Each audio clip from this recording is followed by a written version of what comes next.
Well, with me now is Bina Shah, a feminist and writer in Karachi, who's condemned any suggestion that a husband can lightly beat his wife.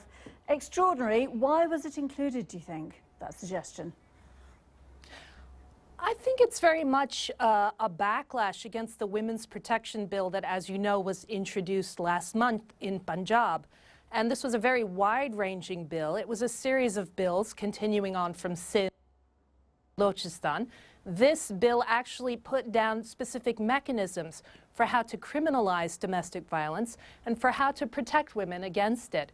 The Council of Islamic Ideology is merely representing that part of Pakistani society which doesn't want to accept the emancipation and the empowerment of Pakistani women. Do you think there is any chance that the government will act on these recommendations? Has there been any formal response yet? Not at all. The Women's Protection Act has already been passed into law in Punjab, and the Council of Islamic Ideology doesn't have any power to actually make law. They can only suggest. So there's very little chance, and there's no indication from the government that they're at all swayed. In fact, yesterday in the news we saw that they're starting to implement the Women's Protection Bill by creating a center for violence against women from which they will start to implement the mechanisms in the bill. We heard there's one statistic from Human Rights Watch that I think 75 to 90% of women in Pakistan have suffered some sort of domestic violence. Very, very difficult to uncover and to police and to change, isn't it?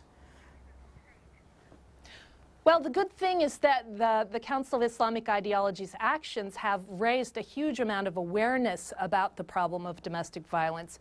And from raising awareness, then we can go to changing attitudes. And this is where the real debate in Pakistani society is taking place. The women are actually saying, well, we don't want to be beaten. And the men are coming to understand that this is a very big problem. From awareness to attitude changing, we can then move to action in which we can work towards eradicating domestic violence from Pakistani society. But what do you believe is going on, under the surface? Do you think things are getting worse on the domestic violence front? What role does the Wahhabi movement play in all this? And how difficult is this going to be to combat? Unlike Afghanistan, where you're seeing a real backlash against the strides that women have made, I think things are actually being uncovered in Pakistan. There's more awareness, and I think to make real strides against this problem. I have no doubt about it. Okay, Bina Shah. I don't think that the Wahhabi element... Sorry, carry on. I don't think the Wahhabi element is as much a problem as it is a matter of patriarchal culture, which has been embedded into South Asian culture for centuries. We're trying to undo it. It will take time, but we'll get it done. And just let me ask you, in practical terms, I know you have thought a lot about this question. How do you tackle it? In a village where there is a very traditional setup, practically, how do you change attitudes and behaviour?